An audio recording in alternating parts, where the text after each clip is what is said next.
Nós começamos também nesse mês essa nova série de estudos. Começamos domingo passado, encontros ordinários e momentos extraordinários. O que nós queremos dizer com isso? Encontros ordinários.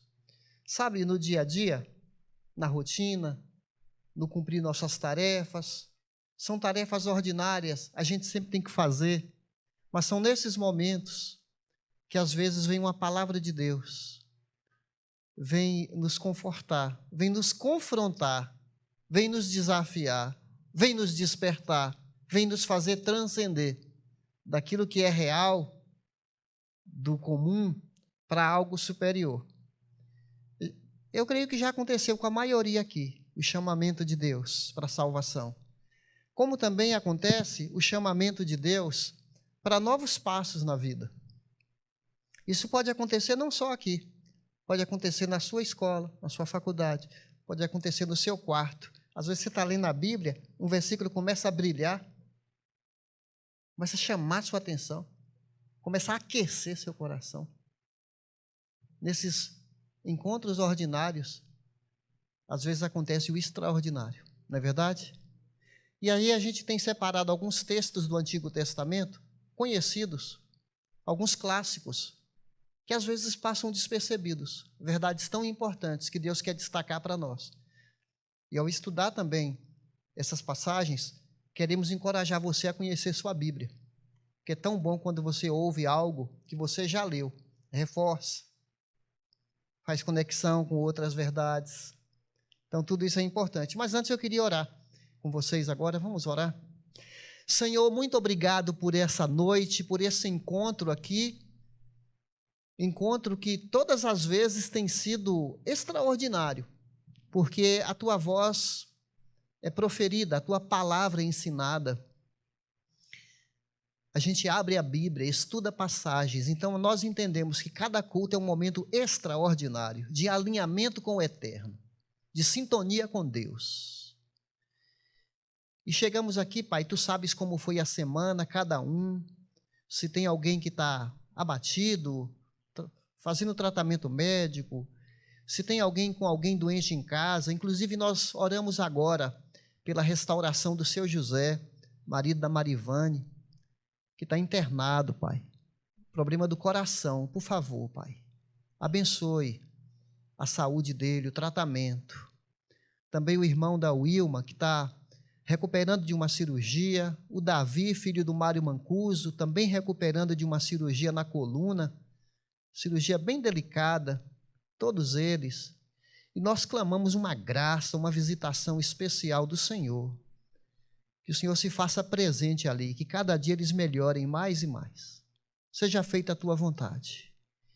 E nos ajude a ter uma compreensão correta desse texto, do assunto que vamos tratar agora à noite. Em nome de Jesus. Amém. Muito bem, queridos, voltando ao nosso slide, que vai ser projetado, o desafio que nós vamos ter hoje à noite é essa proposta aqui. Nós fomos chamados para superar a crise e o desespero através da fé e da obediência. Pode ser que você não está passando nenhuma crise, pode ser que está tudo legal, mas Deus quer equipar você para algum momento mais difícil. Ou pode ser que você já passou e você experimentou essa verdade, vai ser útil para reforçar na sua vida. Então nós vamos ler esse texto de 1 Reis, capítulo 17, de 1 a 16. Está aí na tela, se você quiser ler na sua Bíblia. Na tela está projetado na versão NVI.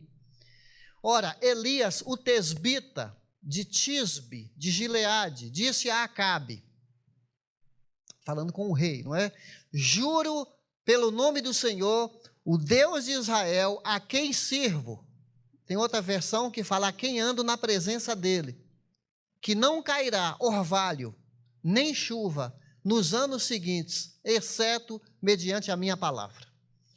Tem que ser muito macho, um camarada desse, para chegar na frente de Acabe, rei, déspota, tirano, ditador, sanguinário. Acabe foi um dos piores reis de Israel. Acabe era um homem sanguinário, Uma vez ele desejou comprar um sítio e o cara não quis vender. A esposa dele, qual o nome dela? Dona Jezabel. Dona Jezabel falou: você não é rei, você quer aquele sítio, ele não quer vender, deixa que eu cuido disso. Foi lá, mandou matar o dono do sítio e falou: agora é sua, é seu o sítio. O Acabe era perverso, ele casou com a dona Maldade. E aí você imagina o casal que se tornou. Aí, era um terrorismo em Israel. Gente, tem pessoas que começam a fazer coisas e elas não param. Elas começam a tomar decisões. Fala que Acabe começou a adorar o deus da Jezabel, que era um deus da agricultura, chamado Baal. E ele então quis contagiar o povo de Deus com um novo Deus. Como se Deus não fosse suficiente de cuidar do povo, vamos adorar o deus da agricultura, que é o Baal. E tinha todo um culto de prostituição para adorar as sacerdotisas de Baal. Era uma coisa horrorosa. E ele foi introduzindo isso em Israel e foi matando os profetas de Deus. Casou com uma mulher que não era do povo de Deus, era pagã, era a Jezabel, né?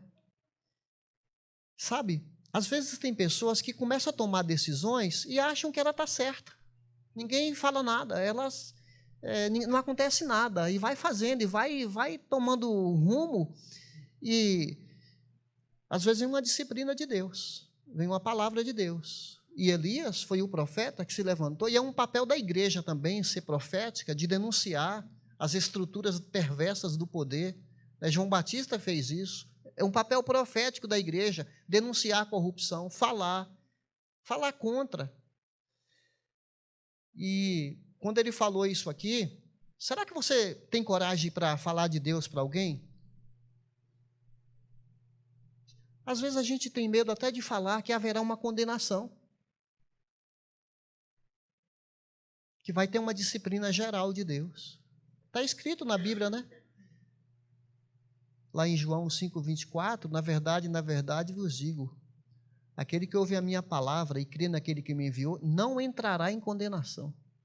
Vai passar da morte para a vida. Jesus nos advertiu que para não passar por condenação, precisa crer nele.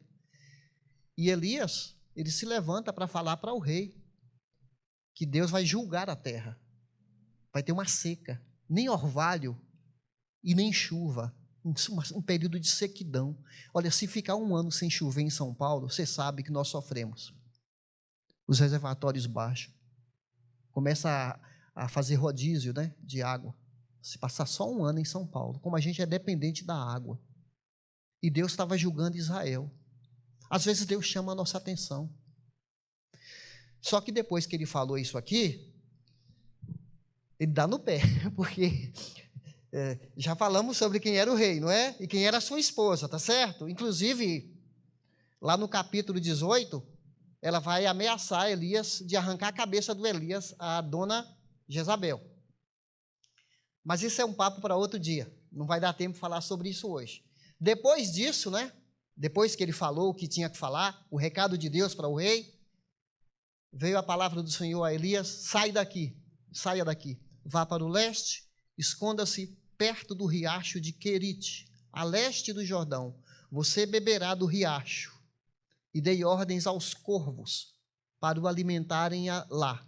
E ele fez o que o Senhor lhe tinha dito. Foi para o riacho de Querite, a leste do Jordão, e ficou por lá. Os corvos lhe traziam pão e carne de manhã, e de tarde ele bebia a água do riacho. Algum tempo depois, o riacho secou-se por falta de chuva. A primeira lição que a gente aprende nesse texto é esse aqui: provação. Esteja atentos. Provas nos preparam para desafios maiores. Elias foi tirado ali do lugar que ele vivia. Aliás, Elias era um homem que não era procedente de uma escola de profetas, de sacerdotes. Elias era uma pessoa anônima, assim, não era conhecido. Veio de um lugarzinho lá distante, chamado Tesbe, nome da cidade, esqueci. Tesbita, né? Ele era tesbita. Está aqui, Tisbe de Gileade, um povoado, gente. Cidade inexpressiva, cidade sem expressão no cenário da geografia nacional.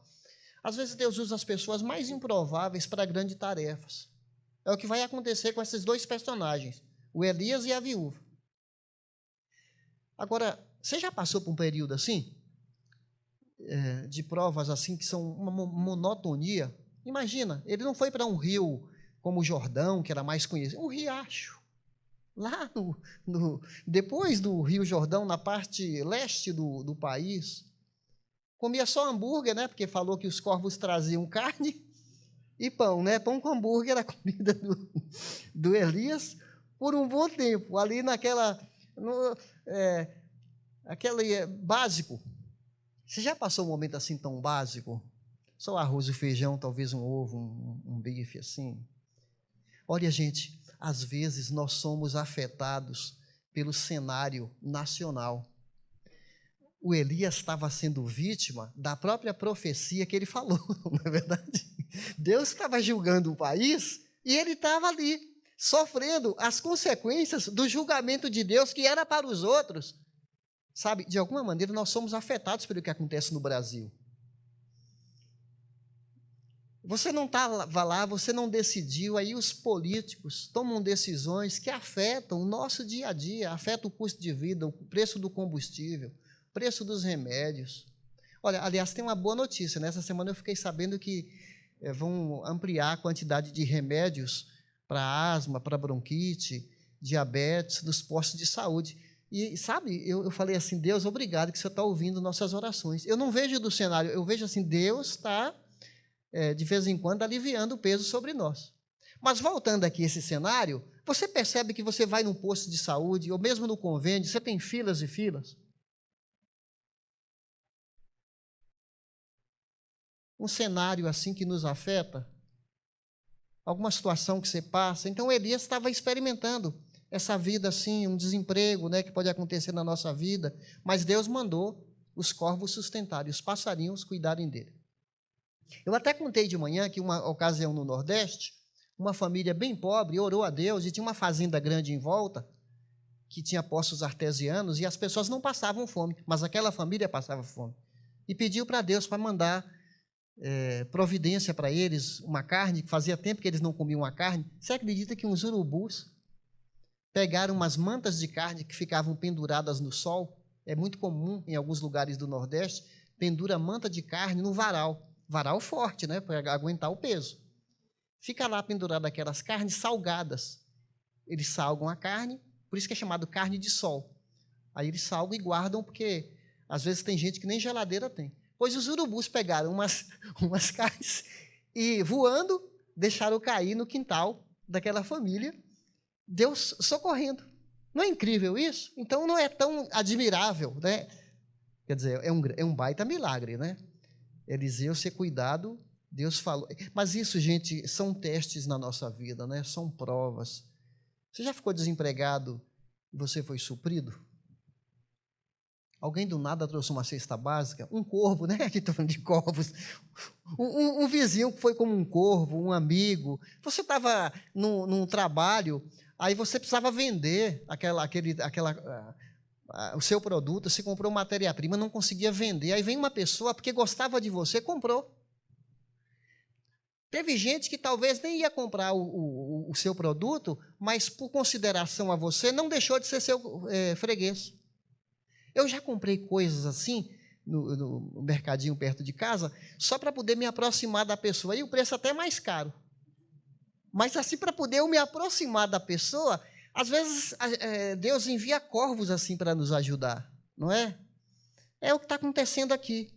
Só que acontece, gente, que às vezes nós estamos ali sendo sustentados por Deus e pensando só na nossa vida. Ah, Deus está cuidando de mim. Eu estou aqui. A nação está caindo aos pedaços. Tem gente aí que está desempregado. Eu estou aqui, beleza. Teve um microempresário que falou para mim, na pandemia eu nadei de braçada. Mas ainda bem que ele foi humilde depois. Ele falou assim, eu entendi que Deus estava dando para mim um bom lucro para eu dividir com as pessoas necessitadas. Fiquei feliz de ouvir, né? Nem todo mundo tem esse coração, né? Aquele ditado, né? Enquanto uns choram, outros vendem lenços.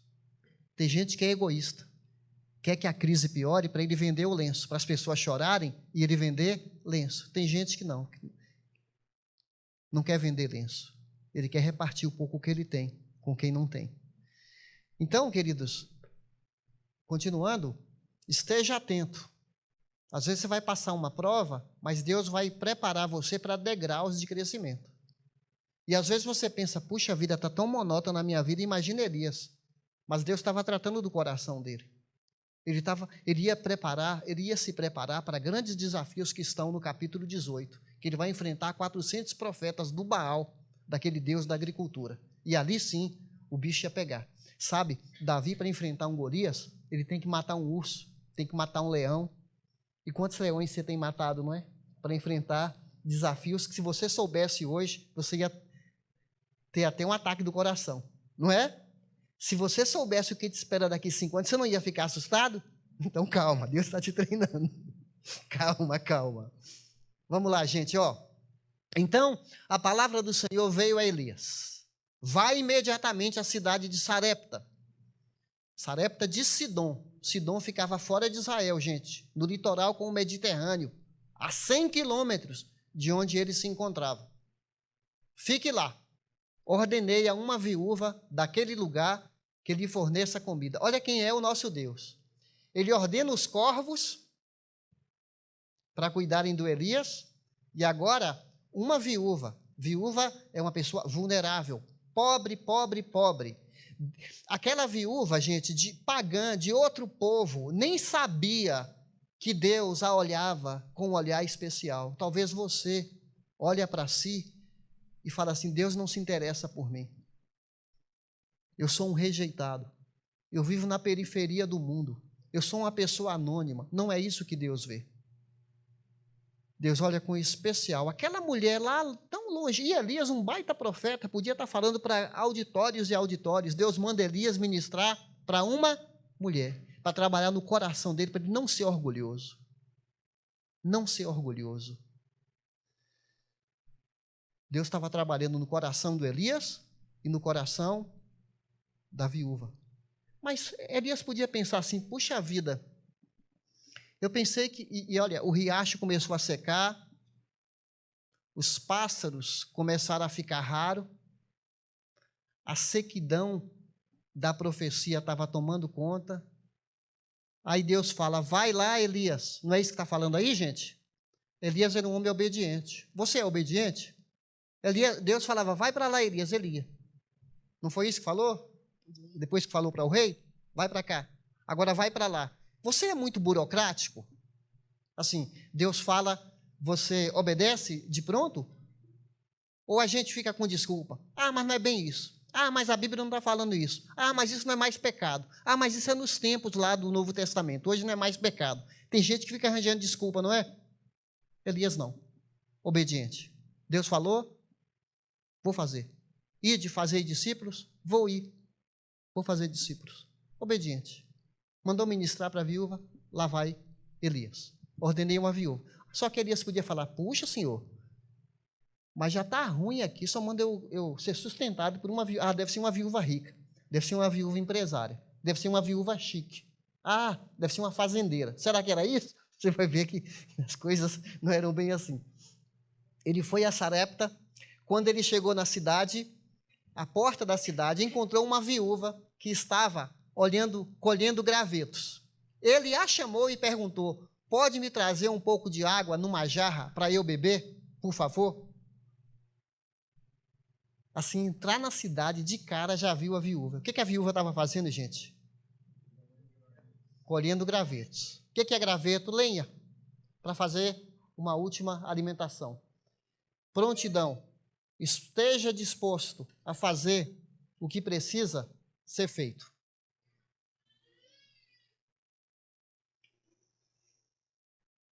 Aquela viúva ia preparar a última refeição dela. E ela se dispôs a fazer o que precisava ser feito. Lembra dos 4 leprosos da semana passada? Eles arriscaram, não é? Se eu entrar na cidade, eu morro, não vão deixar. Se eu for ao acampamento dos sírios, dos arameus, pode ser que eles vão nos matar, mas vamos lá. Vamos atrás de comida. E deu certo, não deu? Essa mulher aqui, gente, olha o ordinário, né? O ordinário é você fazer o que precisa fazer. Você tem que levantar amanhã cedo para trabalhar? É o ordinário, tem que fazer. 5 da manhã, 4 da manhã. De vez em quando eu converso com um feirante e pergunto, que hora que você levantou? Aí ele fala 4 da manhã, 3 da manhã. Gente, aí quando eu acordo de manhã, assim umas 6 horas, eu falo assim, dia de feira, né? Os feirantes já estão atentos. Opa, vou batalhar também. Eu admiro aqueles caras. Teve um dia dessa semana tão frio, estavam eles lá batalhando. Faça o que precisa. Tem que tomar remédio? Vai tomar seu remédio. Tem que fazer um tratamento? Tem que fazer o tratamento. Nós temos que enfrentar. Faz parte da vida. É no cumprimento das nossas obrigações que nós vamos encontrar sentido. E é o que está acontecendo aqui. Ela estava fazendo o que precisava fazer. Essa mulher podia falar, está uma seca terrível, eu já sou pobre, que desânimo, não vou fazer nada, vou ficar em casa, não vou me mover, fazer nada, se vitimizar, ficar sentada, queixando da vida. Não, ela foi à luta. Lembra da Ruth, lá do Antigo Testamento? A Ruth, ela foi buscar comida na fazenda, porque os empregados deixavam cair o trigo para as pessoas pobres. Ela não teve vergonha. Às vezes vai acontecer na nossa vida uma reviravolta, o nosso padrão de vida pode acontecer, pronto, tem que enfrentar, assumir. E é nessa hora aí que o extraordinário vai acontecer, como uma história que eu ouvi de um empreiteiro, cuidava de grandes obras, fato real aqui no Brasil, a construção civil estava em crise, ele era empreiteiro, né? Ele contratava pedreiros, ele supervisionava pedreiros. Aí uma pessoa sabia que ele mexia com obra, falou assim, você quer fazer uma calçada na minha casa? Ele poderia fazer assim, calçada? Eu sou empreiteiro, calçada, você é coisa de pedreiro? Não, ele foi lá, e era uma calçada externa, um muro comprido, ele estava caprichando tanto na calçada, deixando um acabamento, deixando tão nivelado. Passou um homem, um empresário num carro, e falou para ele assim, poxa, eu estou gostando dessa calçada aí. Eu estou mexendo com uma construção de grande porte, você quer trabalhar para mim? Aí ele falou, quero, estou desempregado. E aí, a partir dali, aos poucos, ele retornou ao trabalho que ele tinha antes, porque ele não achou que era vergonha fazer uma coisa menor do que ele estava acostumado para fazer. Às vezes, Deus lapida nosso caráter através de provação, né? Prontidão, esteja disposto a fazer o que você precisa fazer. Não pare diante dos obstáculos. Deus chamou Eliseu quando ele estava arando terra. Deus chamou Pedro quando Pedro estava consertando as redes do barco. Deus chamou Mateus quando ele estava trabalhando na coletoria. É nesses ordinários da vida, né, nessa rotina nossa, que Deus nos chama para maiores responsabilidades. É nesse estágio que a gente faz da vida que Deus nos dá posições melhores. Quem é fiel no pouco, será fiel no muito. Então, capricha. Você que é jovem, tem estagiário, tem chefe difícil, se submeta, aprenda, porque Deus vai te confiar maiores responsabilidades, né? Faça o que você precisa fazer, faça de coração, faça como para Deus e não para homens. As portas vão se abrir. Propósito. Seja fiel ao seu propósito. Aqui está no versículo 10, 14, não apareceu ali. E 10, 14, né? Enquanto ela ia indo buscar água, ele gritou, por favor, traga também um pedaço de pão. Aquela mulher estava precisando de uma ministração de Deus. Quando eu falo fiel ao seu propósito, é porque Deus quis ensinar para Elias que precisava dele para certas tarefas, para que ele não ficasse preocupado com ele, que ele pensasse nos outros. Às vezes nós pensamos só em nós. Eu, meu, acumular, ganhar, guardar. Deus chama Elias. E essa lição aqui do que aconteceu, eu quero ler um texto. Basta você ouvir, que está em Romanos, capítulo 4, que diz assim.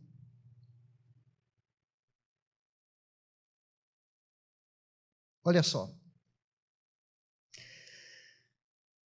Abraão, em nenhum momento, vacilou.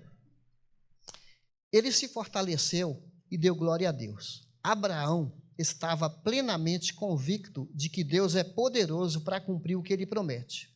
E quando Deus considerou Abraão justo, olha só, eu estou em Romanos 4, 23.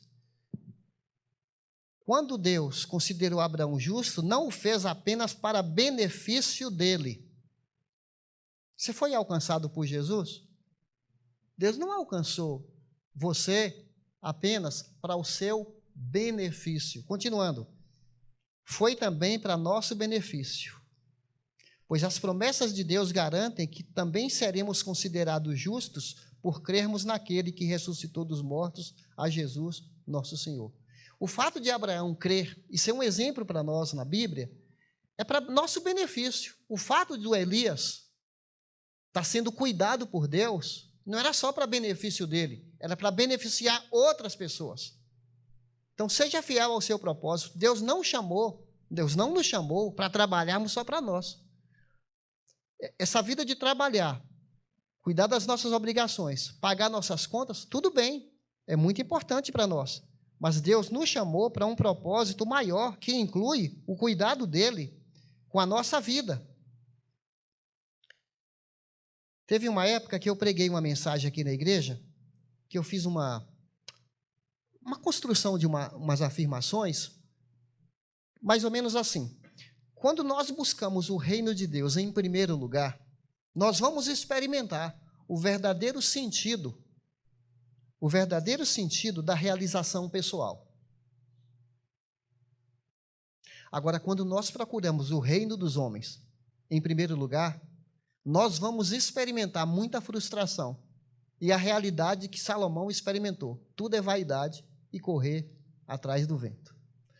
Buscar o reino de Deus nos dá completude, nos completa como pessoa, dá sentido para a vida. Buscar o reino dos homens é uma eterna frustração, porque o reino dos homens é insaciável. A gente nunca está satisfeito. Mas quando você cumpre seu propósito, Elias, ele se dispôs a cumprir o propósito da vida dele, de ministrar, sejam a pequenos, sejam a grandes. Ok? Então, continuando. Enquanto ela ia indo buscar água, ele gritou, por favor, traga também um pedaço de pão. Juro, pelo nome do Senhor teu Deus. Ela respondeu, opa, ela não era pagã? Ela não era de Sidom, que adorava outros deuses? Aqui é revelado que ela tinha uma noção do Deus de Israel, porque sendo ele judeu, tanto na fala, ela entendeu isso, como na roupa, não é? É igual a mulher samaritana, né? Olha para Jesus, como sendo tu judeu, me pede água? Não é isso? Ela olha aqui para o Elias, eu juro pelo Senhor teu Deus, ela já tinha noção do Deus de Israel. Ela respondeu, não tenho nenhum pedaço de pão, só um punhado de farinha num jarro e um pouco de azeite numa botija. Estou colhendo uns 2 gravetos para levar para casa e preparar uma refeição para mim e para meu filho, para que comamos e morramos. Aqui é revelado que ela estava catando lenha para a última refeição dela e do filho dela. Elias, porém, lhe disse, não tenha medo. Isso soa familiar? Não tenha medo, não temas. Josué 1,6, não temas, eu sou contigo, seja forte, seja corajoso. Olha essa frase aqui, né? Na boca de um profeta de Deus para uma senhora fragilizada pelas circunstâncias da vida. Vá para casa e faça o que eu disse. Mas primeiro, não depois. O quê? Primeiro, faça um pequeno bolo, que na outra tradução fala um pão, com o que você tem, e traga para mim. E depois faça algo para você e para seu filho. Pois assim diz o Senhor, o Deus de Israel, o Deus a quem eu represento, o Deus de quem eu sou testemunha. A farinha na vasilha não se acabará e o azeite na botija não se secará até o dia em que o Senhor fizer chover sobre a terra. 4ª lição, seja generoso e exercite a sua fé. Será que ela atendeu? Ela tinha uma decisão para fazer. Se ela falasse assim, não, eu vou pensar mais em mim e no meu filho. Vai ser a última refeição, vamos comer, vamos morrer. Ela tinha que tomar uma decisão. Talvez você tenha que tomar uma decisão hoje à noite. A palavra da cruz é loucura para as pessoas que se perdem. Mas para nós que somos salvos é o poder de Deus. Quando eu ouvi o evangelho, me parecia loucura. Entregar minha vida para Jesus? Como assim? Ele querer controlar minha vida, ser o meu salvador? Como assim? Parecia loucura para mim ouvir o evangelho. Eu tinha que tomar uma decisão. Será que eu creio mesmo? Será que faz sentido a palavra de Deus? Eu tinha que tomar uma decisão. Eu já tive que tomar decisões em relação à fé. Quando a palavra de Deus me desafiava a dar passos de obediência, seja em relação a trabalho, seja em relação a ser pastor, seja em relação a escolher a minha namorada, pedir a ajuda de Deus, passos pela fé que Deus vai nos dando, passos pela fé. E o que a gente aprende aqui com ela foi e fez conforme Elias lhe dissera. E aconteceu que a comida durou quantos dias, gente? Todos os dias para Elias, para a mulher, obviamente o filho, e a família dela, provavelmente cunhado, cunhada, tio, tia, todo mundo. Pois a farinha na vasilha não se acabou e o azeite na botija não se secou, conforme a palavra do Senhor proferida por Elias. Oh, maravilha! Ela creu, ela confiou. E que incrível isso, não é? Porque se ela tivesse negado, ela não receberia aquele milagre. Mas sabe, quando Deus começa a semear nos nossos corações e a gente começa a dar importância ao que Deus fala, a gente vai crescendo na fé. Ela já devia ter noção do Deus de Israel. E agora vem alguém falando em nome de Deus, para prover para ela. Me faz lembrar Jesus na boca do poço. Ele pede água para a mulher. Ah, o senhor é judeu e está pedindo água para mim? Ela podia falar, pega o senhor aí, pega aí. Ela é estranha, né? Como é que o senhor me pede beber, sendo que o senhor é judeu? Os judeus não falavam com o samaritano. Mas assim ela vai, pega a água. O que Jesus fala para ela? Se você me pedir, eu vou te dar da água da vida, que vai fluir para a vida eterna. Aí eu quero essa água. Essa mulher aqui eu quero. Eu confio nessa palavra de Deus. Quando a gente confia, olha, o pão na Bíblia, Jesus falou, eu sou o pão da vida. O azeite na Bíblia é símbolo do Espírito Santo. Não faltou mais na casa daquela mulher a provisão de Deus. E eu fico imaginando, cada vez que ela ia fazer um pão, ia fazer a comida, aí derramava lá e as pessoas olhando e ela fazendo, aí depois vinha, colocava lá e o filho dela olhando, mãe, mas o que é isso? E as pessoas, a casa dela ficou um pequeno grupo de família. E era inesgotável o jorrar. Um pequeno grupo é inesgotável o poder de Jesus, o pão presente, as interações, a palavra de Deus que vai alimentando as pessoas. E toda vez tem pão, toda vez tem o azeite, toda vez tem o Espírito Santo nos conduzindo. Olha que maravilha, gente. Olha os milagres que Deus faz. Quando você vai a um mercado, você vai comprar feijão, vai comprar arroz, vai no açougue. Você sabia que tem toda uma estrutura montada para aquele feijão chegar no mercado? Que milagre é esse, gente? A chuva, o adubo, alguém que colhe, alguém que produz, manda para o mercado, chega lá, sempre tem. Deus não está cuidando da gente? Mas é meu dinheiro que compra. Quem é que faz a sua empresa vender, gerar um produto, ter um cliente, ter um comprador? Quem é que faz essas coisas? Quem é que orquestra tudo isso? Não é Deus? Que milagre é esse? Às vezes a gente acha que tudo é automático. Se Deus falar, chega, pronto. Tudo é graça. Milagres acontecem. E quando você entra em conexão com Jesus, milagres acontecem. Permaneçam em mim. Eu vou cuidar de você. Permaneçam em mim. E seja generoso.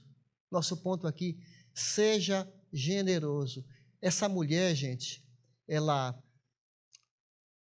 aprendeu a repartir. Ela não tinha muita noção como nós temos hoje. Muitos de nós aqui já lemos a Bíblia várias vezes. Ela estava num processo de conhecer a Deus e já aprendeu a compartilhar. Será que tem pessoas que estão na igreja há muito tempo e não sabem dividir ainda? Será que tem pessoas na igreja que conhecem bastante sobre Deus, mas não confia? Não participa? Não contribui? Não exerce a fé? Não experimenta milagres? É para a gente refletir, sabe? É para a gente refletir. Essa história, ela é de um significado assim tão incrível, que Jesus, lá em Nazaré, sabe o que Jesus contou? Quando ele falou pela primeira vez, olha, Jesus falando sobre essa mulher, de Sarepta, que está em Lucas 4:24, disse Jesus: eu digo a verdade, asseguro a vocês que havia muitas viúvas em Israel no tempo de Elias, quando o céu foi fechado por 3 anos e meio, olha aqui o período, e houve uma grande fome em toda a terra. Contudo, Elias não foi enviado a nenhuma delas, senão a uma viúva de Sarepta, na região de Sidom. Também havia muitos leprosos em Israel no tempo de Eliseu, o profeta. Todavia, nenhum deles foi purificado, somente Naamã, o sírio. Jesus está dizendo, olha o amor de Deus, que encontrou fé em pessoas que não eram do povo de Deus, tanto a viúva quanto Naamã. E muitas vezes nós que somos povo de Deus, nós não confiamos, temos resistência, endurecemos o nosso coração e não experimentamos uma intervenção sobrenatural de Deus. Se a gente abrisse aqui, como a gente vai abrir durante a semana nos pequenos grupos, para as pessoas contarem como tem sido o cuidado de Deus em sua vida. Você tem experimentado o extraordinário de Deus? Ele é fiel, Ele cuida da gente. E por último, ela confiou na palavra de Deus. Olha isso aqui. Ela foi e fez, conforme Elias dissera. E aconteceu que a comida durou todos os dias. Ela obedeceu a palavra de Deus. Sabe, meus irmãos, não faltou mais o alimento naquela casa. Sabe, aqui na nossa igreja, nesses mais de 40 anos de igreja, somos como uma botija. Nós somos como uma panela de farinha que nunca acabou. Deus sempre sustentou essa obra aqui. O povo de Deus tem contribuído para a obra de Deus. Nunca faltou. Na pandemia, a gente até pensou, puxa vida, as pessoas vão ficar assistindo só o culto online, alguns vão se desviar da fé, alguns vão se afastar, não vão contribuir, mas olha, Deus abençoou nossas vidas, não faltou alimento em nossa casa, Deus supriu nossas necessidades, supriu aqui. Hoje de manhã tivemos um missionário aqui, o Josué, ele está há 30 anos servindo no Amazonas, nunca deixamos de levar a contribuição, de mandar a contribuição mensal para o missionário Josué, para outros missionários, porque o povo de Deus entendeu que ele tem um propósito, ele serve a Deus, ele contribui na obra de Deus, ele confia na palavra de Deus. Você tem experimentado isso? Porque o desafio de hoje para nós é que através da obediência e através da fé a gente supera, a gente amadurece, a gente ganha resiliência, ganha resistência e a gente avança. Irmãos, mesmo que a mulher entregou só o pão e a água para o profeta, Deus só faz o sobrenatural quando a gente dá alguma matéria-prima para Deus. Você já observou isso? Quando Jesus transformou a água em vinho, o que deram para ele? Água. Ele aceitou aquela matéria-prima. E os 5 pães? E os 2 peixinhos? Alguém até falou, é tão pouquinho, dá e basta. Agradeceu a Deus e multiplicou. Geralmente os milagres são feitos em base daquilo que se oferece para Deus. Irmãos, ninguém tem tão pouco. A gente não pode arranjar desculpa, eu tenho tão pouco que eu não possa contribuir. É esse pouco que você tem, e a sua vida, seu coração, que Deus transforma. E mesmo quando o nosso país passa dificuldade, nós não confiamos no governo, nas autoridades, não são eles que nos sustentam, as empresas, as organizações. Deus está acima de tudo isso. Eleva os meus olhos para os montes. De onde vem o socorro? Meu socorro não vem das empresas, não vem do convênio, não vem das ONGs, não vem do governo. Deus pode até usar o governo para dar Bolsa Família. Para mim, nem é o governo que é bonzinho, é Deus que usa o governo para abençoar pessoas carentes. Né? Igual mandou os corvos cuidar de Elias. Às vezes manda, através do governo, cuidar das pessoas que precisam. Vamos nos colocar de pé, gente? Vamos nos preparar para a ceia. Tudo que nós falamos aqui nos remete a Jesus. Jesus é o pão da vida. É Ele a fonte. E a Bíblia fala para nós que ao participar da ceia é uma ordem de Jesus. O pão representa o corpo de Jesus, o suco representa o sangue de Jesus. E a ceia fala da provisão de Deus também. O sangue de Jesus provê salvação. O sangue de Jesus provê perdão. O sangue de Jesus provê esperança. O sangue de Jesus produz vida, provê vida para nós. Quem deve participar da ceia? Você que já entregou sua vida para Jesus. Você que está ligado a uma igreja. Você que está conectado ao povo de Deus. É para você. Mas é você que examina seu coração. Se você não entregou sua vida para Jesus, se você não está conectado a uma igreja, melhor você só assistir, porque não faz sentido. É para quem já recebeu a Jesus em sua vida. Então nós vamos orar agradecendo pelo pão e pelo suco. Já os irmãos vão chegar aqui à frente e nós vamos agradecer. Obrigado, Deus, por esse momento tão especial da família de Deus, de podermos celebrar a ceia do Senhor. Obrigado pelo pão que representa teu corpo. Obrigado pelo suco que representa teu sangue derramado a nosso favor. Que momento extraordinário.